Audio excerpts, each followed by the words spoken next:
Commission meeting order. This is City Commission regular meeting, March 17th, 2025. It's 5 p.m. If you would, please stand and join me in a prayer and a pledge of allegiance. Lord, we thank you for this meeting today. We thank you, Lord, for the business of the city of Clewiston. Thank you, Lord, for your blessing over this city. And, Lord, just the administration and the leaders of this city, we thank you for your guidance. We look to you for your wisdom in every decision that we have to make. We thank you again for those that protect us, our first responders, our police, sheriff, and fire. And Lord, we just give you honor and glory. And we pray this in Jesus' name. Amen. Amen. Pledge allegiance to the flag of the United States of America and to the republic for which it stands, one nation, under God, indivisible, with liberty and justice for all. Am I the only one that's sweating? No. Could you turn that air on somebody? It is a little warm. Maybe it's the coat, I don't know. Just in time. Jar's right here, paid $1 late. Okay, I'd ask the city clerk for the roll call.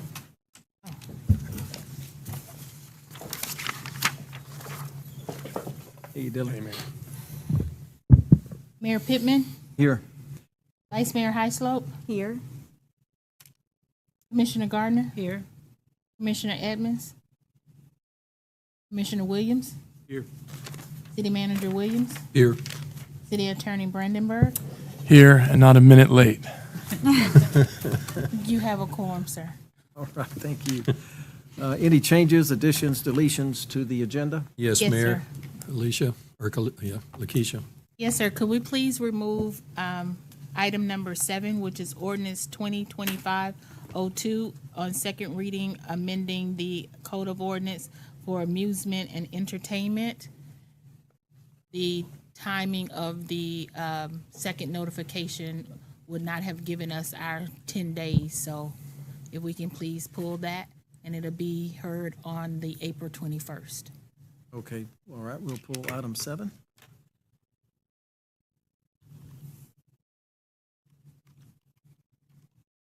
It takes a little longer to negotiate the pad. We have new devices we're working with instead of notebooks, so if there's pauses between items, just understand I'm looking things up. I don't know about these guys. Learning how to use this. Okay, let's see, do we have any public comments this evening? I don't No, think sir, I anyone have filled no. out a card. I don't see anyone in the audience. Okay, our first item then is a presentation. Randy Maxson, our finance director, and Aaron Cleese from Waterworth. Hey. Hi, Randy Maxson, Director of Finance. This is going to be similar to what we did last month. Last month, we saw the presentation on water and sewer rates, and tonight we are going to be looking at solid waste, basically garbage disposal. And to start, I will say solid waste is a lot easier to budget and a lot more visibility than water sewer.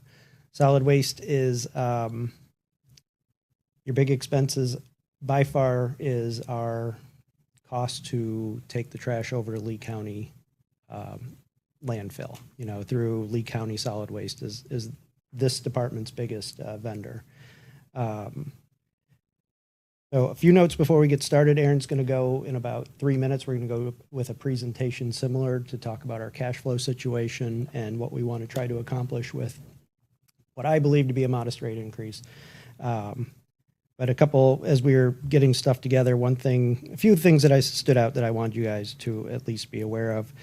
On average, Clewiston sends about 675 tons per month, or about 1,350,000 pounds to Lee County Solid Waste. How much of that 50,000? What's that? What was it? 675 tons a month Right. is and about then- what and it's about 1,350,000 pounds per month. With that said, them being our largest vendor this year, they increased you have different rates, tires, horticulture and stuff, but when you consider just garbage, your primary garbage type thing, their rates went from $83.57 per ton, $83.57 to $92.10 a ton.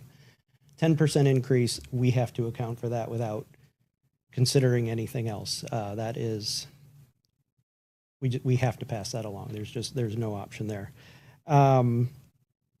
Another interesting fact is when you're looking at this, we spend 3 times more on the disposal of the trash than we do our own payroll in that department. So it is a, like I said, it makes it easy when your one vendor is your primary driver of your costs in the department. And currently, whereas electric fund and water sewer fund have a reserve, solid waste does not. It has a checkbook with about $380,000 in it as we speak tonight, and if we lose one truck, that money's gone. So that's kind of where we are. We're, it's in its spot doing its thing. It needs a little attention, and that's one of the reasons why Aaron and I are back, to kind of give you a visual on where we're at financially and where it looks like we're going to be. Can you hear me okay, Aaron? Do you want to maybe go over to the presentation? We can kind of get it rolling. Now, remember last month, it's Waterworth, same company. I don't know. We can maybe save a few minutes with some of what they do, but I'll leave that up to Aaron and I'll interject. Randy, I have a quick question. Sure. In Waterworks, and maybe this should be for Aaron, as you go through the presentation, did y'all review the contract that we have? I think it's through Hendry County. It And is. then pass through to Lee County, basically. I've contacted them, and we don't have a lot of negotiating. We have no negotiating No power. in this, so It's under the county. It's under county, and and it's not like we get a bulk discount. If 1 ton or 1,000 tons, it's the same price for us. Which will lead me to one last thing as we wrap up regarding a small issue regarding second tippers at residential houses and how we discount it now, and how it's a good idea to remove that discount and just charge a flat rate per tipper. But we can cover that in the end. Is that did I answer your question? Yes, reasonably? you did. Okay. You did. Okay, Aaron, you wanna kind of get that fired up, and we'll take a look at it? Yeah, absolutely. Thanks, Randy. And thanks everyone for having me here. Maybe some of you, like Randy said, might recognize me from last time I was here with my colleague Naya before, but my name is Erin Cleese, and I'm happy to be here. And yeah, just a quick little blurb on Waterworth, since I know you've seen it before, but just as a reminder, it is a financial forecasting tool. And basically what I'm going to be showing you today is just a visual representation of the finances on the solid waste fund. And like Randy said, kind of just looking at the cash trajectory and looking at a few different scenarios following forward. So also just quickly as well, my role here is not as a consultant, but rather just as an expert in the Waterworth tool itself. And I'm here to facilitate any questions you might have about anything you see that I'm about to show you. So with that, I will go ahead and start sharing my screen. Can everyone see that okay? Yes. Okay, perfect. So once again, I know that most of you, if not all of you in the room, have seen Waterworth before, so I'll spare you the belabored explanation of what you're seeing here, but just in a quick snapshot, just as a reminder, what we're looking at right now is the solid waste fund. And to break each individual piece down, we'll start with the operating expenses with our dollar amount on the vertical axis and time in years on the horizontal axis. We have current debt service in a lighter blue that shows up on top, as well as what are called capital improvements in the tool, but we know are primarily vehicle replacements. So that's represented by this green color here. And all of those colors make up our expenses for the model. And then layering on top of that, we have our collection fees, any other operating revenue, developer contributions, non-operating revenue, and finally any borrowed funds. And all of that together kind of makes up the revenues versus the expenses. And the best way to quickly interpret the graph is to see whether or not the revenues are stacking up with the background expenses. So any year, for instance, like 2022 year, that we have a year where the revenues are coming in higher than the background expenses, that represents a surplus for the year. And for instance, in the projected 2028 year, we're projecting we're going to have slightly more expenses than revenues. That's going to represent your deficit for that year. And all that together affects how the cash position line trends. So anytime you have that revenue bar higher than the background expense is when you're going to see your revenue or your cash position rather trending upwards. And similarly, when you have the gaps with the revenue bars coming in a bit shorter than the background expenses, that's where you're going to see your cash position trending downward. And finally, what we have in this model as well is a little red dotted line called the operating threshold. And in this particular case, this just represents not approximately, it represents 10% of the operating expenses of the fund for contingent expenses. And what we would like to see is just not have the cash position line ever dropping below this red dotted line, and use that as kind of a guardrail for making sure that our cash is staying in a healthy position. So that was kind of the rapid fire reminder of what the Waterworth visuals look like. Are there any questions before I move on to the scenarios that Randy's prepared? All good. Okay, perfect. So the first scenario that Randy and I were working on is just represents a one-time 12.6% increase to the collection fees across the entire fund. So as you can see, the main difference here is that brings our cash position line up and kind of makes that slope a little bit less steep. So now we're not crossing the threshold until 2031 and not crossing the zero line until sometime before 2032. So that's the first scenario that Randy wanted to show. And then the second one is also a 12.6% increase. And mind you, this is in 2026, by the way, this increase. And the second scenario is a 12.6% increase. And then every year thereafter, so starting in 2027, a 3% increase on the collection fees. And you can see how even just that, with keeping up with inflation, will allow there to be sufficient money to keep the contingent expenses in the fund, to cover vehicle replacements with cash, and to keep the cash flow looking healthy.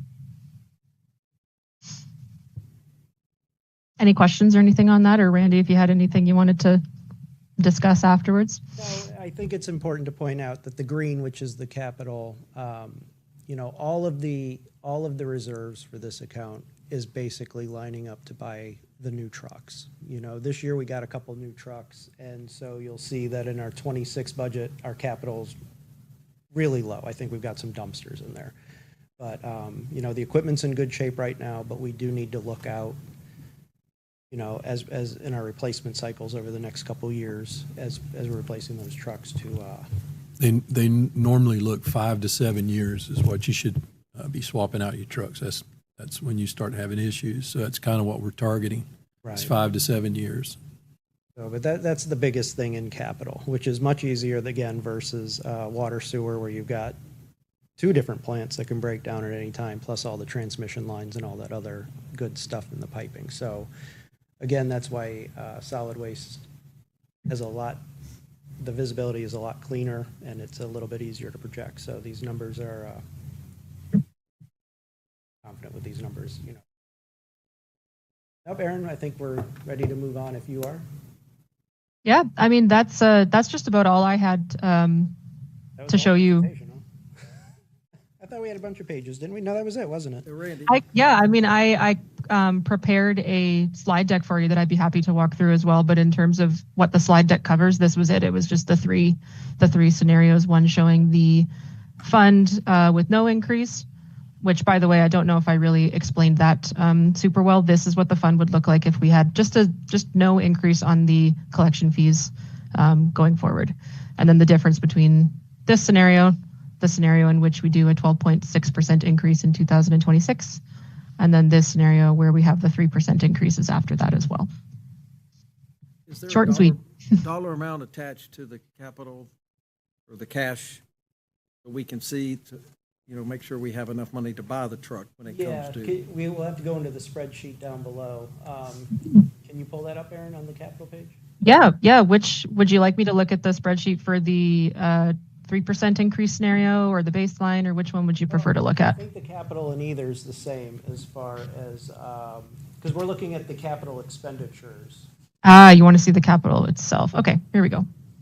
So this is our breakout. So you can see we're in 2025, and the equipment, the reason why our cash flow is lower right now is we've bought those pieces of equipment. So, we've spent the $675,000. I'm specifically looking at that number, 226,000 and the 449,000. As you can see, because we have the new equipment plus the purchases that we had, next year we're not anticipating vehicles for or 26 or 27. So that's why our cash flow at this moment can kind of get spread out a little bit. Even if we didn't raise anything, have no contingency of something. So there's the dollars as they are, and you can see the breakout. And we've actually broken it out per vehicle because they don't have a lot of equipment. So commercial front loader 1, which is a 2023 vehicle, I think we're getting rid of that one. That's why that's that very first item. That's why it's an older vehicle, and we're going to use it until it dies, and it's not necessarily on the list to be replaced. But you get into commercial vehicles too, you can see that we've got it being replaced 2028, then again in 2033, we're having it on a 5-year cycle. So we do have With it your, broken up. with your 12% and then 3%, you cover those costs running forward. It projected, yes. Now, I haven't anticipated Lee County raising their rates 10% a year. You know, we put in 3% a year, so if they go up 10%, you know, we have to make an assumption. I got a verbal from the director, I can't remember his name, sorry. They don't anticipate that, but, you know, if something happens and maybe they don't get all the disaster dollars they're expecting from the government, maybe they have to raise the rates more, and then we're going to be in a spot to where maybe 3% won't be good. We don't actually have the contract. I think we need to create that connection to Lee County to allow us, hey, we're increasing the rates this year. And I think right now it's going to be pretty much every year a certain percentage. They're going to increase the rates. So I'll work on that, making a connection with Lee County. I wish I could remember his name. I've reached out to him. Next time he's over here, when he's You're gonna talking bring- about LaBelle? No, Lee County. Oh, Lee Yeah, County. because he comes over and visits our transfer station. The way our trash gets over there is we have a transfer station here in town. We don't have to drive it to Lee County. We bring it over to the transfer station, which is right next to our compound, basically. And, you know, so that saves a lot of wear and tear on our vehicles. I don't want to go down the road of saying, you know, last year we did have to use Glades County dump for a little bit while the station was being repaired, the Lee County Transfer Station. But in that time, we set one of our trucks on fire and wrecked another one. So, you know, it's best that we don't put as many miles on our vehicles as, we need to minimize that. And also it would shorten the lifespan of our trucks if we were driving 2-3 hours a day, every single vehicle over to Glades dump. But we just find that long-term to be not feasible. I mean, ideally, Hendry County opens their own dump, but I don't see that happening. You know, that would probably be the most savings. But I agree, maybe you and I can meet with him. He promised me a tour to give me a ring when he comes to visit this site. He says he does it monthly or every 6 let's weeks. do that. And so I have reached out to him, and he did, like you said, anticipate approximate 3%, but he obviously can't commit to that for the long term. So, is the increase something you're asking for now or at budget time, or? What I would like to do with both water and sewer and solid waste is, I was going to try to have the water and sewer resolution for you tonight, but there's some deadlines that I didn't know about regarding notice that needs to be sent out with the invoices and stuff. But I was hoping to have both of them effective as of June 30th, if we could. It would help, you know, to have a 3-month head start on the budget. It would give us a little bit of cushion with these numbers as well. Just, as you know, like I said, this fund doesn't have a reserve account. It's just got its checkbook, and one vehicle would wipe that out right now. We're in good shape right now.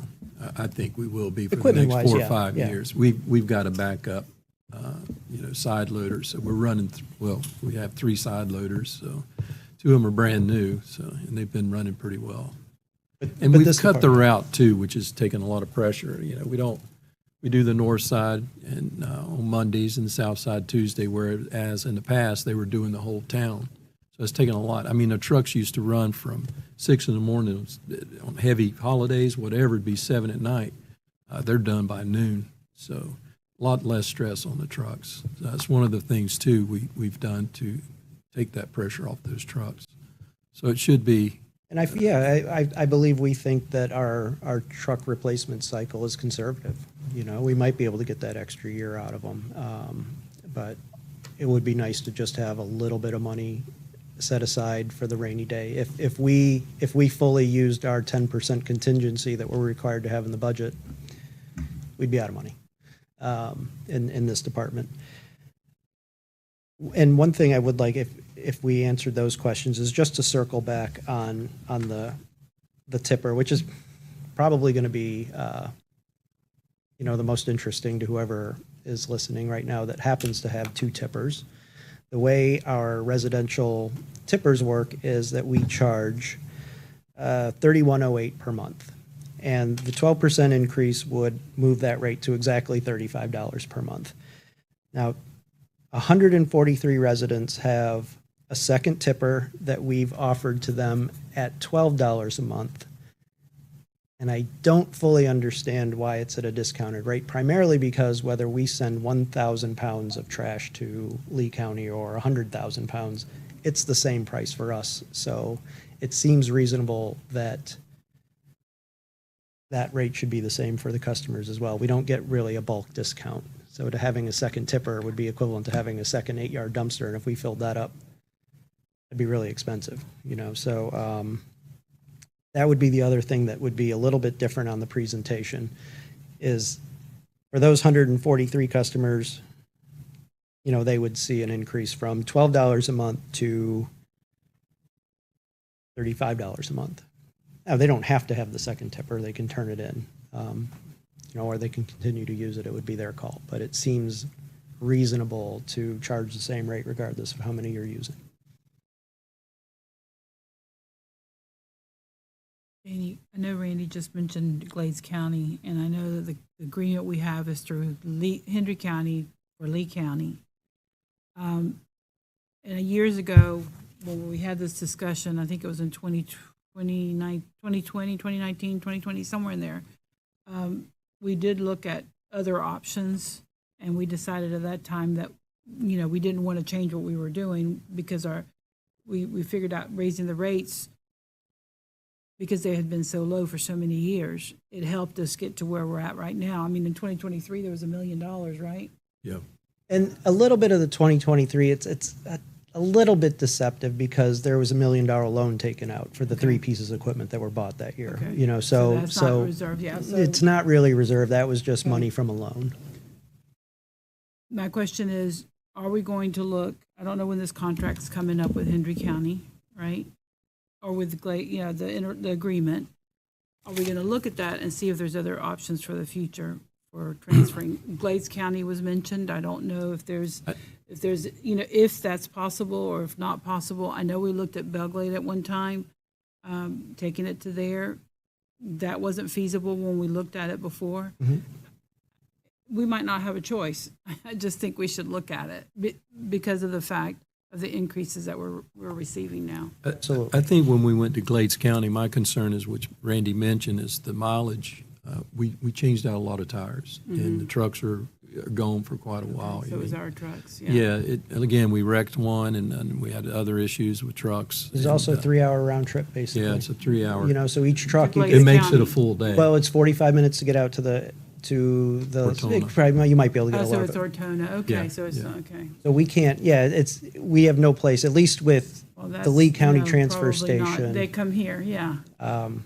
And so time is a lot of it, because wages, we saw a lot more overtime last year during the period we had them. Plus, we would probably lose, best guess, at least a year, if not more, on our replacement cycle because of Okay. wear and tear. All right. Trust me, we And- considered and- that I a lot. think There's a lot of cutting- conversation with that. Yeah, cutting the routes the way we have, the trucks will run a little longer. Again, we have spent money to get this fleet in shape because it was in bad shape. And I think we will be fine these next 4 or 5 years for sure. And then that's when you'll start cycling trucks, again, one every year, maybe 2. But you'll have the reserves with this. And the increases, are they tying it to the upgrade at this facility or? Because we have a brand new facility or Yeah. upgraded facility. Well, because it's countywide, I'm assuming that, when they did their budget last year, same as us, and they just pushed it through on us all at once. I can't answer that. I can only speculate that, as far as why it all happened at once. And I don't think, I'm sorry, I don't have the answer to this. I don't think this is like a 5-year contract with set rates. I think it's year to year, and we've agreed to go with them. But again, I don't want to say I took the lazy route, but we're piggybacking off of the County.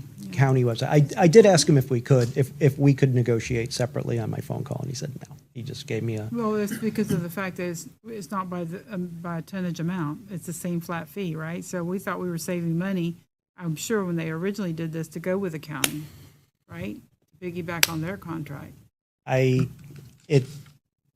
yes. If there is a discounted rate, it's built into and we did not have a seat at that table Okay. as far as the negotiations of those So you rates. guys are going to look at that? Yes. Okay. Yeah, I think so. Does the county not have any ability to try to negotiate with them? Oh, yeah. I can only assume that they have. I believe this was a good deal. I honestly think, with the, I bet, and again, it's speculation, I'm sorry, but with the last couple of years with all the hurricanes, I think that Lee County, the landfill is stressed out more than it usually is as far as the amount of stuff that it's bringing in. And I think they looked at their cost, again, speculation, and just said, we don't have a choice. We have to raise these up to cover our costs. But again, that's speculation. It's common. It would make sense to me, and that's the best answer I can give you. Thank you. I think it's a year-to-year contract. As I can remember in the past, we would kind of have to wait at budget time to see what the increase was going to be. Mhm. Now, we never moved the rate until 2020, 2021. But it's not going to go down. We all know that. Yeah, So, I and think- it's a good pop. It was a plus 10% pop, and it's like, we're not in a position to eat that, and I wish we were, but we have to match that and try to build up a little bit of reserve in there, so.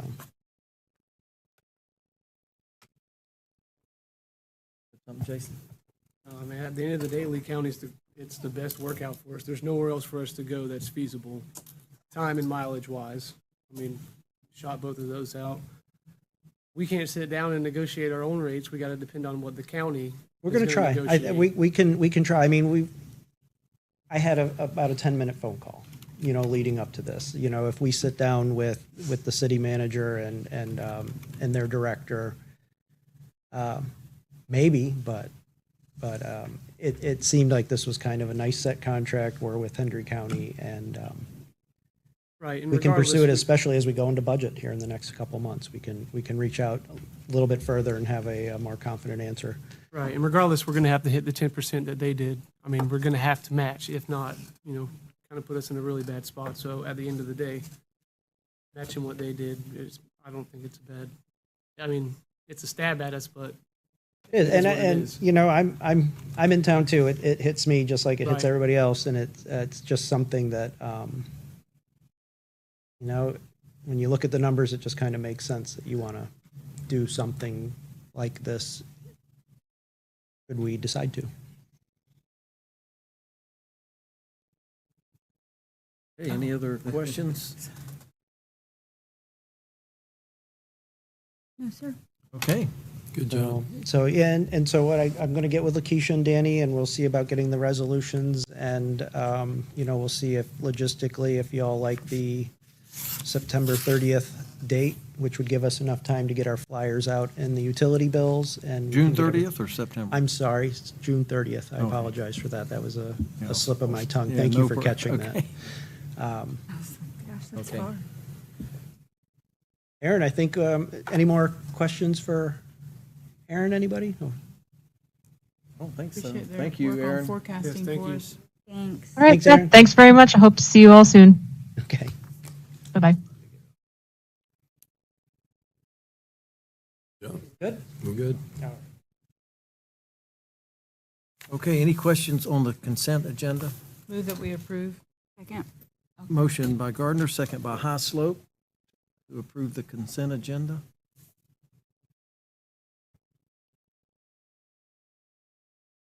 Who made the motion, sir? I did. Motion by Gardner, second by Highslope. All in favor? Aye. Any opposed? Motion carries. Hang on, I want the large print. Got to get it on the Number 8. screen. How do you go back? Oh, that was easy. I gotcha. Oh. Okay, item 7 has been pulled from the agenda, so we'll move on to item 8.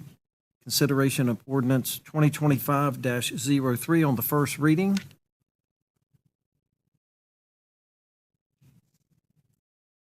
I'm going to read this by title. Ordinance 2025-03, an ordinance of the City Commission of the City of Clewiston, Florida, amending the Clewiston Code of Ordinances, amending Chapter 54 offenses, creating Article 1, sexual offender residency requirements, providing for an inclusion in the Code of Ordinance, conflict, severability, providing for an effective date. I'll declare the public hearing open. And if anyone from the audience would like to speak, you're more than welcome to come up at this time.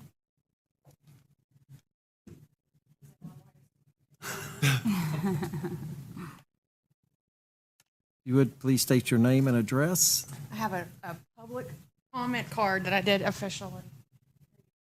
Thank you. Well, we got to cut you to a minute and a half then. No, I'm kidding. Well, before I just want to thank you for the opportunity to speak, Mayor and Commissioners. I'm here to voice my support of this ordinance. When I was made aware of this deficiency in end of December, beginning of January, I immediately reached out to my commissioners, my city manager, and I just want to thank you all for being so receptive to that. Like, I'm glad to live in a community where we are not having to fight over that. And like, I felt like there was no opposition and overwhelming support in shoring this up and making sure that our public areas and our schools and bus stops are a safe place for our community's children. And I just want to commend everybody for the verbal support that I've received in my lobbying of the individual members of the commission, and thank City Manager Danny Williams for just spearheading this and ensuring that it got on the fast track to make this deficiency right in our community. So just thank you, and I appreciate the work that you guys are doing to make Clewiston a great place to raise kids. Stephanie, I know that after you called me, I went back and remembered we did have an ordinance. In 2014, I know we had an ordinance. Now, during that, somewhere along there, our entire Muni Code was scrubbed, and anything with state law, that state law, basically there was something on state law. It was, our city ordinances we had a lot of city ordinances removed. Now, I'm not sure how that one was removed, but you brought it to our attention, and I appreciate you bringing it to our attention, because I know in 2014, I did find an article, that we did have a city ordinance, and it did limit. Now, it didn't state the limit of what we had, but that both the city of Clewiston and the city of LaBelle had a sexual predator ordinance. And so I don't know how it happened, but it did happen. So thank you for your diligence in bringing it to our attention. And I'm just grateful to have a community and commissioners that there was zero pushback, and absolutely the embracing, wanting to do the right thing and to make the community a safer place for kids. And I'm just thankful for that. And I know I come up here and give you guys the business on the things I don't like, but I also want to come up here and give you kudos for what you're doing right. And I absolutely believe 100% the right thing for Clewiston and Clewiston's children. So thank you. Thank you, Stephanie. Thank you. Anyone else from the audience? I will declare the public hearing closed. Any comments from the commission?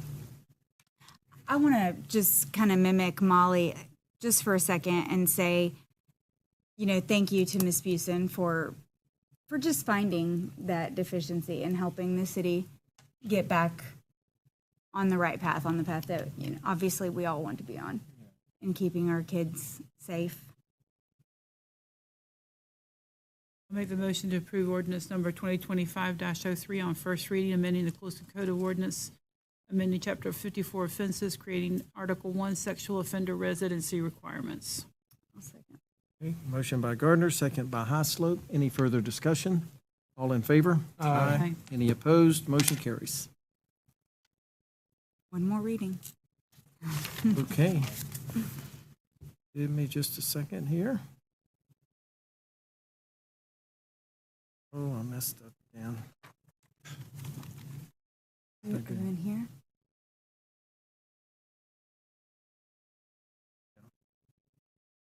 Oh, it went away. Oh, how about that sugar festival? I thought it was great, Mayor. Is it in there? No rain. Did wasn't JD already very leave? hot. Now, we'll get it. We got to hit the right button here. You want to read mine? That one. Home. An iPad it isn't, just There saying. Wait a minute. I'm going to note that, Molly. iPad. I know, but trying to save trees, Travis. That's it. Hey, we got to move up. Or he can be left behind. Ma'am, He can be left behind. He'll catch up with us. if we don't get paper, I don't think anybody else should.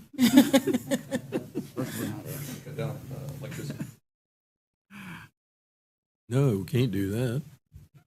That's how we make money. OneDrive, I think he told me.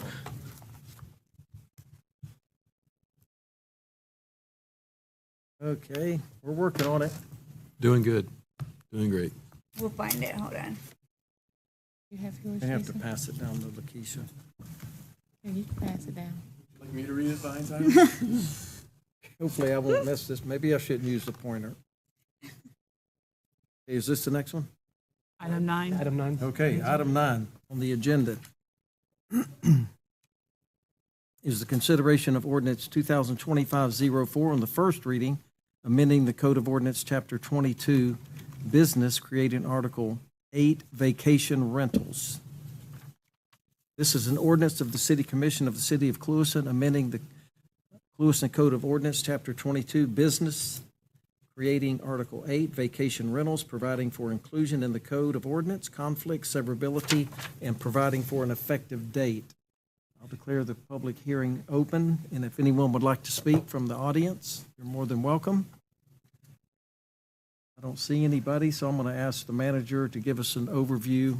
Or I'm going to ask Dylan, who worked on this for us.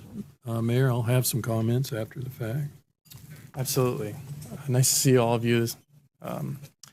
This was brought as sort of a commission-driven request. Some comments were made. We're seeing a lot more vacation rentals pop up within city limits. Right now, the code doesn't have anything at all regarding these types of uses. Now, you are limited under state law in how you can regulate these. Most of it is preempted to the state. However, local governments can warrant inspections for compliance with the Florida Building Code and Fire Code.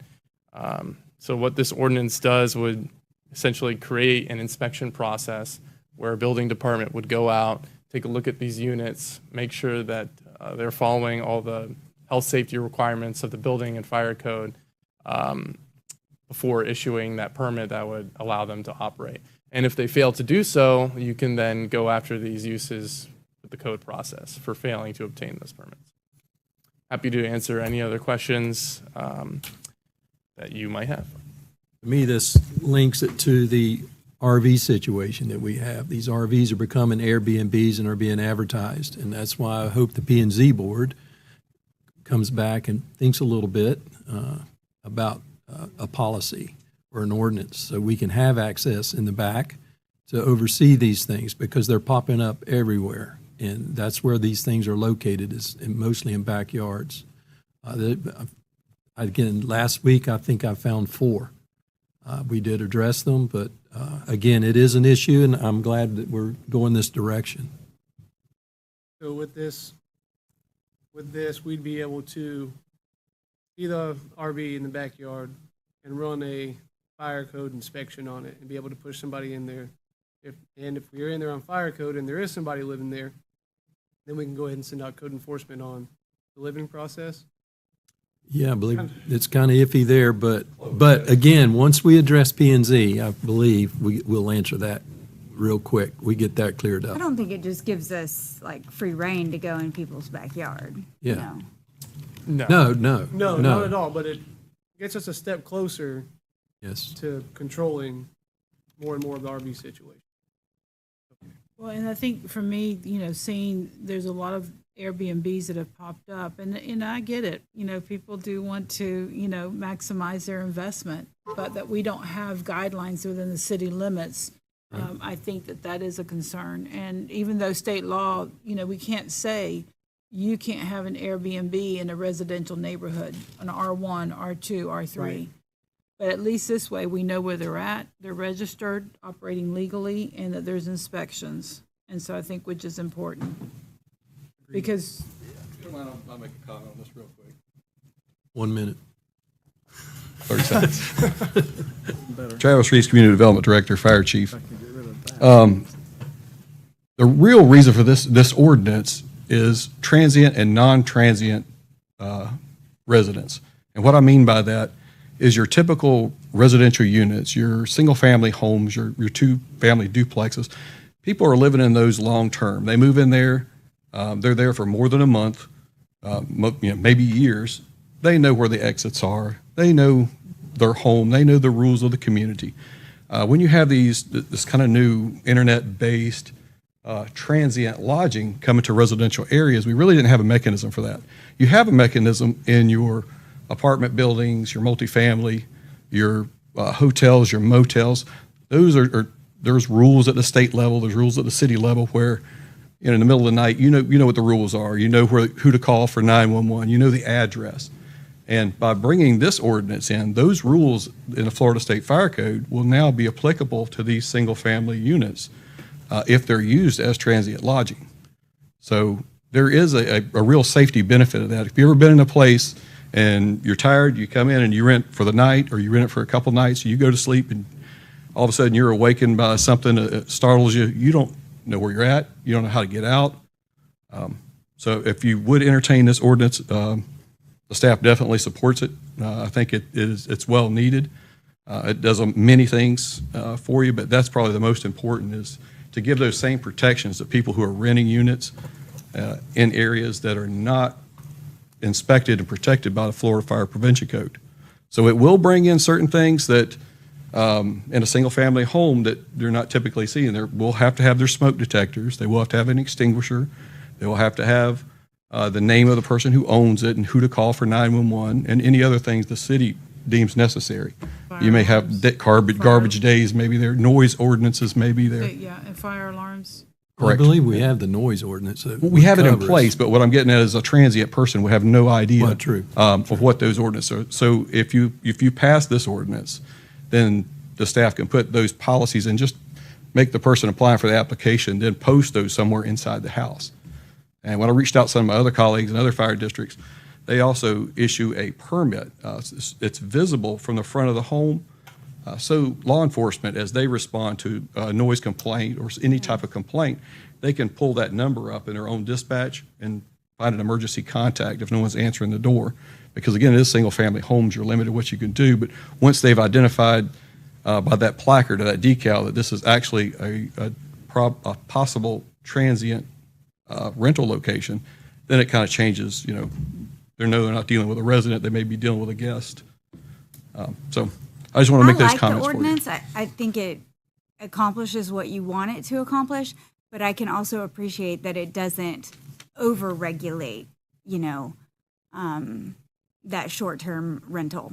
think Because we Airbnb don't is want to great. squash it. No. We want these people to come to Clewiston and, enjoy the lake and shop in our stores, all those good Right, things. and I think you're absolutely right. And I don't believe it would stop Appreciate that. No, for But sure in full not. disclosure, when we get in to look at the apartment or at the unit or single-family home, if it is in violation of other city ordinances, they will have to make those corrections before we would issue the permit. Mm-hmm. So it's something we typically don't do inside the home. That's your sanctuary. We're not looking to get into single-family homes or even duplexes, long-term rentals. That's not what we're looking for. But these are This is the businesses. short term. But all those Yeah. ordinances are applicable today. We just don't go in and look at your personal home. But being transient, being a short-term rental, we would be looking at all those things. Let me give you a current scenario. The guy down the street here in Ventura, we know someone's living in his backyard. He's got all kinds of equipment, RVs, buses, all kinds of things. How will this ordinance? It really would not. As the manager pointed out, that's something we need to address on a different ordinance. That's having someone living possibly in a dwelling that's not, or an RV that's not being rented out as a short-term rental. It would be, I'll correct myself, it would be applicable if they advertised that. If we found where someone was advertising on the internet, or someone had a flyer up, or, we found that they had applied at the state DBPR for a short-term vacation rental license and failed to disclose it to us, that would get us in there under this current ordinance. We have found a But few of anything those. new would go, we would have to Okay, well, address let's under our work on zoning that ordinance. Yeah. That one would be after this one. but Yeah, yes. after we get Yes, this the one. manager has several times mentioned that we'd like to have something. Put it on the list. You're already on that.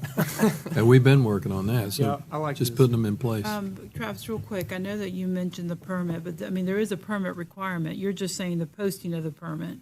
Correct. So a couple of things, that if you approved it, Have it would come back for a changed? Can that be fee. added to it? Is that something that we, so if first responders come to the house, I don't know how it's, Oh, we wouldn't be suggested that they would be paying a fee for that. no, but I'm saying the permit to be posted. You were talking about a posting. This does. Correct. It would be like a decal with Okay. with a number on it. Or Like an external. ADT sign or something. in your Right, and that could be window. handled through the application process, not necessarily has to be in here. Okay, You direct got the it. manager, that that's what you want, and that's what we will do. I'm just telling you, that's what other cities have done that have these ordinances, and it seems to work for them. It wouldn't have to be something addressed in here unless council thinks otherwise. It could be as a policy of the rental program. Okay. That sounds good to me. Thank you. I apologize, that's more than a minute. Yeah. Thanks, Travis. No more paper, Lakeisha. Informative, it was all right. He did that on his own. I printed one, so just went over it today. I'll declare the public hearing closed. Any other comments or questions by the commission? Entertain a motion. I'll move that we approve ordinance number 2025-04. I second that. Motion by Hoslope, second by Williams. Any more discussion? All in favor? Aye. Any opposed? Motion carries. Okay, if I'm on the right page, we're under staff comments. You are. City manager, right, Mayor? City manager. Yeah, I want to take time to thank city staff who worked very, very hard during Sugarfest. It's a 3-day event, basically, but to put everything together and pick up 14.2 tons of garbage, that's what we got this year. Last year was 12 tons, so it did increase. But again, those guys work hard. There's 2 shifts. Ashley, she's took her old role and helped Julia deploy, who does an excellent job.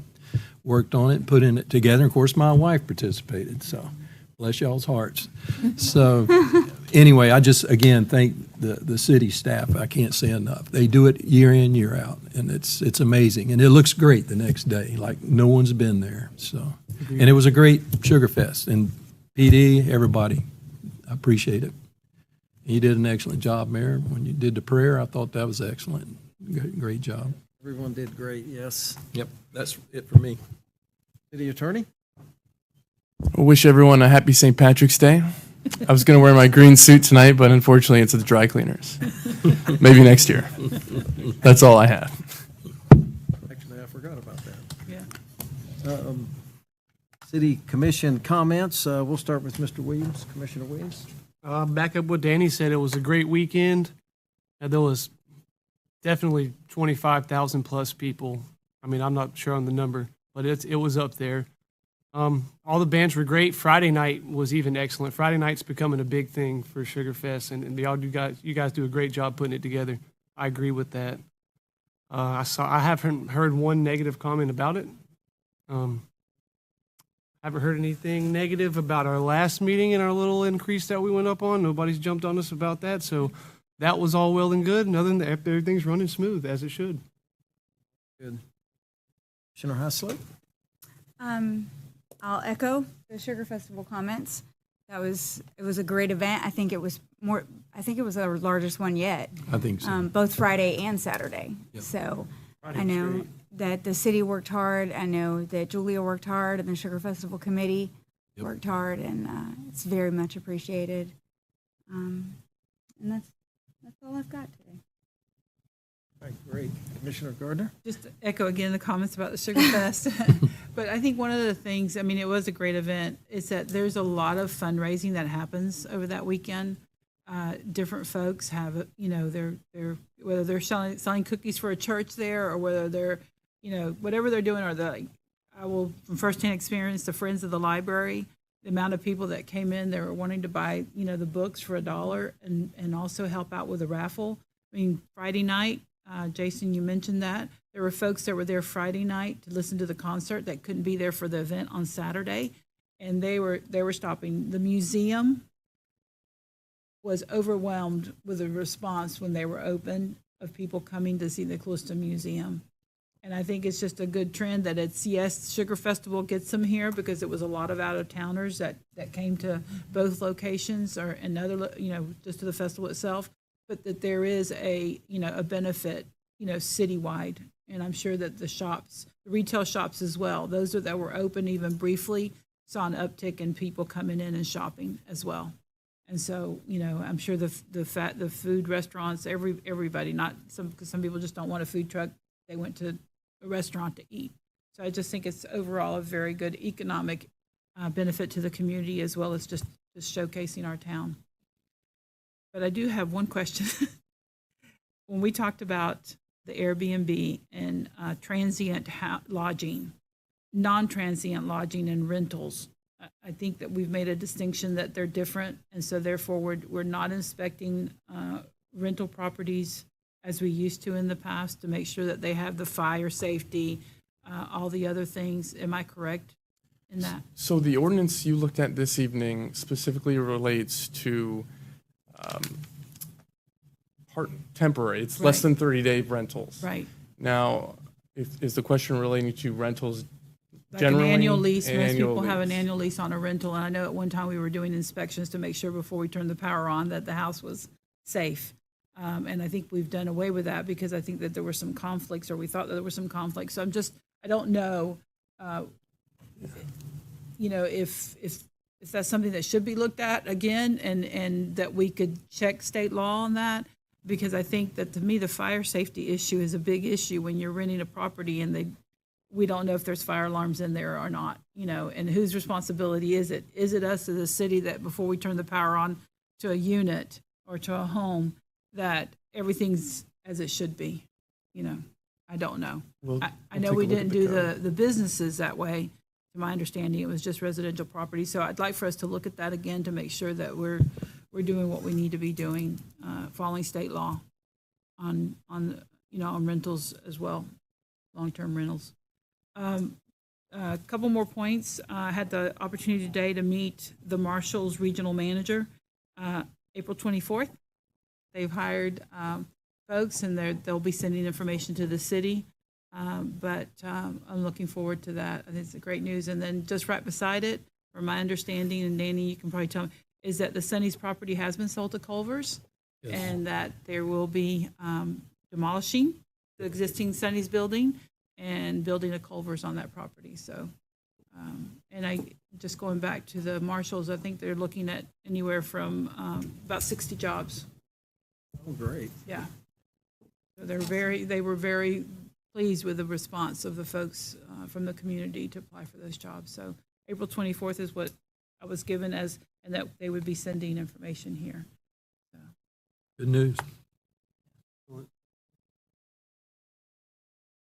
Is that it? Your Yeah, I'm points? sorry, that's it. Okay, I too will echo the Sugar Festival. Sugar's people, our people did awesome. I know they're going to have a debrief, and the things they debriefed that they saw, no one else saw, because it was really, to the public, it was really a great time. Everyone that I saw, my daughter has friends from Fort Myers, and 24 of those friends came over to the Sugar Festival. So it's getting bigger, and the word's getting out more. I think next year it's going to be even more people. And maybe we need to make arrangements, and some of our points we saw we'll definitely improve on. But all in all, thank you for endless hours on Saturday for our city staff and those that were out there. The only other thing I have is, don't forget, tomorrow we're having the grand opening of 3 parks. Any of the commissioners, I think we're going to meet at the youth center at 4 o'clock. So if anyone would like to go and to the ribbon cutting of the parks, be at the youth center at 4 o'clock. And I think we're going to maybe drive around to the parks, and great job by the rec department getting the equipment installed, and the parks are already in use. But we're going to make a big deal out of it. I think a while back we said we need to showcase the positive side of Clewiston. Right. So that's what we're doing. And with that, I don't have anything else. Move that we Motion to adjourn? Yeah. We are adjourned. Good deal. There's one item